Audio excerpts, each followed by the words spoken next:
click on the subscribe button and press the bell icon and never miss any video from SSB Crack. Hello defence lovers, स्वागत है आपका defence talks के brand new episode में। शुरू करने से पहले मैं आपसे 3 सवाल पूछना चाहूँगा। नंबर 1, क्या आप इंडियन एयरफोर्स में अपना करियर बनाना चाहते हैं? नंबर 2, क्या आप इंडियन एयरफोर्स की फ्लाइंग ब्रांच में इंटरेस्टेड हैं? और नंबर 3, क्या आप इंडियन एयरफोर्स को एज अ पायलट ज्वाइन करना चाहते हैं? और अगर इन सभी सवालों का जवाब हाँ है तो इस वीडियो के थ्रू हम आपको बताएंगे आप अपने इस ड्रीम को कैसे सच कर सकते हैं, और हम आपको 4 ऐसे तरीके बताएंगे जिसके थ्रू आप इंडियन एयरफोर्स को एज अ पायलट ज्वाइन कर सकते हैं। So without wasting any time, let's begin.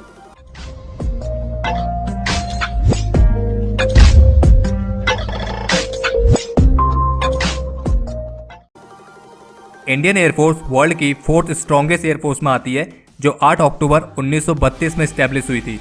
इससे कोई फर्क नहीं पड़ता कि आप इंडियन एयरफोर्स में किस पोस्ट पर काम कर रहे हैं, क्योंकि इंडियन एयरफोर्स का पार्ट होना ही बहुत गर्व और सम्मान की बात है। वैसे तो कोई भी आर्म फोर्स किसी दूसरे के कंपैरिजन में कम नहीं है, लेकिन फिर भी इंडियन एयरफोर्स की अपनी एक अलग ही पहचान है जो ज़्यादातर यंगस्टर्स को अपनी ओर अट्रैक्ट करती है। तो अब आते हैं वीडियो के मेन टॉपिक पर। आप इंडियन एयरफोर्स को एज अ पायलट कैसे ज्वाइन कर सकते हैं, और इसमें हम आपको 4 तरीके बताएंगे जिसके थ्रू आप इंडियन एयरफोर्स में पायलट बन सकते हैं।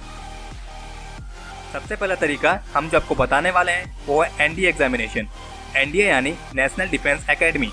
हमने अपनी पिछली वीडियो में आपको 13 ऐसे तरीके बताए थे जिसके थ्रू आप इंडियन आर्मी को ज्वाइन कर सकते हैं, और जिसका लिंक आपको इस वीडियो के डिस्क्रिप्शन में मिल जाएगा।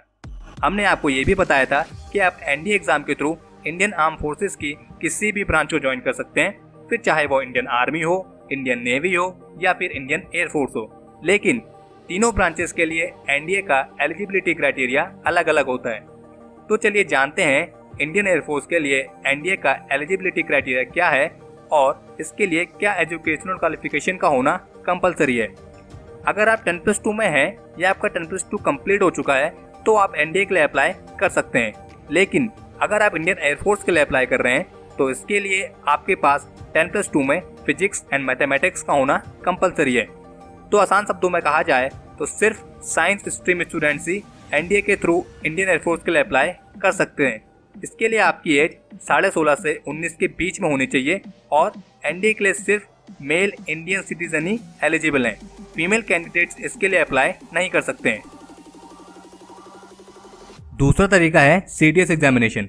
सीडीएस यानी कंबाइंड डिफेंस सर्विसेज एग्जामिनेशन।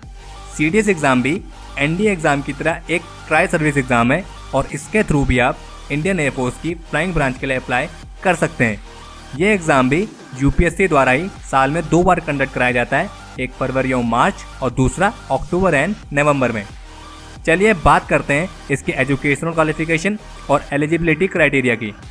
अगर आप ग्रेजुएशन के फाइनल ईयर में हैं या आपका ग्रेजुएशन कंप्लीट हो चुका है तो आप सीडीएस एग्जाम के लिए तो अप्लाई कर सकते हैं। लेकिन अगर आप सीडीएस के थ्रू इंडियन एयरफोर्स की फ्लाइंग ब्रांच के लिए अप्लाई कर रहे हैं तो यहाँ पर आपके पास ग्रेजुएशन होने के साथ साथ 10+2 में फिजिक्स एंड मैथमेटिक्स का होना कंपलसरी है। इसके लिए आपकी एज 20 से 24 साल के बीच में होनी चाहिए। इस एंट्री के लिए सिर्फ अनमैरिड मेल इंडियन सिटीजन ही अप्लाई कर सकते हैं। फीमेल कैंडिडेट्स इस एंट्री के थ्रू इंडियन एयरफोर्स के लिए अप्लाई नहीं कर सकती हैं। तीसरा तरीका है एनसीसी स्पेशल एंट्री। एनसीसी यानी नेशनल कैडेट कोर। ये एक स्पेशल एंट्री होती है जिसके लिए सिर्फ एनसीसी कैडेट्स ही एलिजिबल होते हैं। 2016 तक एनसीसी एंट्री के थ्रू सिर्फ मेल कैंडिडेट्स ही इंडियन एयरफोर्स की फ्लाइंग ब्रांच के लिए अप्लाई कर सकते थे, लेकिन अब 2017 से इस एंट्री के थ्रू फीमेल कैंडिडेट्स भी इंडियन एयरफोर्स की फ्लाइंग ब्रांच के लिए अप्लाई कर सकती हैं। मेल कैंडिडेट्स परमानेंट कमीशन और शॉर्ट सर्विस कमीशन दोनों के लिए अप्लाई कर सकते हैं, लेकिन फीमेल कैंडिडेट सिर्फ शॉर्ट सर्विस कमीशन के लिए ही अप्लाई कर सकती हैं। अब बात करते हैं इसकी एजुकेशनल क्वालिफिकेशन और एलिजिबिलिटी क्राइटेरिया की। अगर आपने ग्रेजुएशन मिनिमम 60% के साथ करी है तो आप इस एंट्री के लिए अप्लाई कर सकते हैं, लेकिन यहाँ पर भी इंडियन एयरफोर्स की फ्लाइंग ब्रांच के लिए ग्रेजुएशन के साथ साथ 10+2 में फिजिक्स एंड मैथमेटिक्स का होना कंपलसरी है, और आपके पास एनसीसी का air wing senior division C certificate भी होना चाहिए। अगर आप ग्रेजुएशन के फाइनल ईयर में हैं तो भी आप इस एंट्री के लिए अप्लाई कर सकते हैं, और इसके लिए आपकी एज 20 से 24 साल के बीच में होनी चाहिए और इसके लिए सिर्फ अनमैरिड इंडियन सिटीजन ही अप्लाई कर सकते हैं। अब बात करते हैं हमारे चौथे और आखिरी तरीके की, जो है एफकेट एंट्री। एफकेट यानी Air Force Common Admission Test. AFCAT exam Indian Air Force द्वारा साल में 2 बार कंडक्ट कराया जाता है, एक फरवरी में और दूसरा अगस्त में। ये एक शॉर्ट सर्विस कमीशन एंट्री होती है जिसमें आपका सर्विस पीरियड 14 साल का ही होता है। इसके लिए अप्लाई करने के लिए आप इंडियन एयरफोर्स की ऑफिशियल वेबसाइट www.careerairforce.nic.in पर जाकर लॉगिन कर सकते हैं।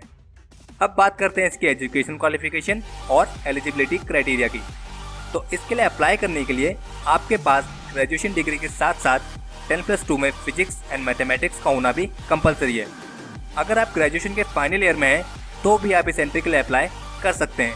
इसके लिए आपकी एज 20 से 24 साल के बीच में होनी चाहिए और एफकेट एंट्री के लिए unmarried male and female both candidates are eligible. तो हमने अपनी इस वीडियो में आपको 4 तरीके बताए जिनके थ्रू आप इंडियन एयरफोर्स की फ्लाइंग ब्रांच को ज्वाइन कर सकते हैं, जिनमें से मेल कैंडिडेट्स एनडीए, सीडीएस और एनसीसी के थ्रू इंडियन एयरफोर्स की फ्लाइंग ब्रांच में परमानेंट कमीशन के लिए अप्लाई कर सकते हैं और फीमेल कैंडिडेट्स एनसीसी और एफकेट के थ्रू शॉर्ट सर्विस कमीशन के लिए अप्लाई कर सकती हैं। फीमेल कैंडिडेट्स इंडियन एयरफोर्स की फ्लाइंग ब्रांच में परमानेंट कमीशन के लिए एलिजिबल नहीं होती हैं। सो हमारे डिफेंस टॉक्स के इस एपिसोड के लिए इतना ही। हमें उम्मीद है कि आपको वीडियो पसंद आई होगी और अगर आपकी कोई क्वेरीज या सजेशंस हो तो नीचे कमेंट करना ना भूलिएगा। जय हिंद, जय भारत।